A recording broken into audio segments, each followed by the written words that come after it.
নারায়ণগঞ্জের সোনারগাঁয়ে বিভিন্ন বাগানে পাকতে শুরু করেছে লিচু। এ অঞ্চলে চায়না ওয়ান, এলাচি, পাতিজাতি সহ বিভিন্ন জাতের লিচু উৎপাদন হলেও কদমি লিচুর কদর বেশি।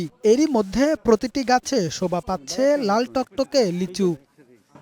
লিচু পাকা শুরু হয় ব্যস্ত সময় কাটছে চাষি ও ব্যবসায়ীদের। পশু পাখির হাত থেকে ফলন রক্ষায় ইলেকট্রিক বাতি, বাঁশ ও টিনের তৈরি বাজনা স্থাপন সহ নিয়োগ করা হয়েছে নিরাপত্তা প্রহরী। বাদুর খেয়ে যাচ্ছি, তারপরে পাখিটায় যাচ্ছি, মানে সব কিছু আমি এই বাঘের ভিতরে আমি তারপর থেকে আমি ডিউটি করতেছি। চাষি ও ব্যবসায়ীরা জানান, আবহাওয়া ভালো থাকায় এবার লিচুর ফলন বেশ ভালো হয়েছে। বাগান থেকে ফল কিনে নিয়ে যাচ্ছেন পাইকাররা।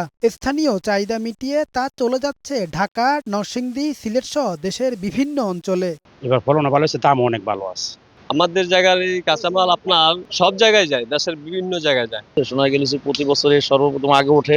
স্থানীয় কৃষি কর্মকর্তা জানালেন, তারা নিয়মিত চাষিদের প্রশিক্ষণ ও পরামর্শ দিয়ে থাকেন। লিচুর বাম্পার ফলন হয়েছে এবং কৃষকরা আগাম হওয়াতে কৃষকরা দাম পাচ্ছে এবং সামনের বার আমরা চেষ্টা করতেছি কৃষি ডিপার্টমেন্টের পক্ষ থেকে যে এটা আরো কিভাবে সম্প্রসারণ করা যায়, বিশেষ করে কদমি লিচুটা দেশের বাইরেও কিভাবে অন্যান্য উপজেলায় বা জেলায় কিভাবে আরো সম্প্রসারণ করা যায়। চলতি মৌসুমে সোনারগাঁ সহ জেলার ১৩৫ হেক্টর জমিতে লিচুর চাষ হয়েছে।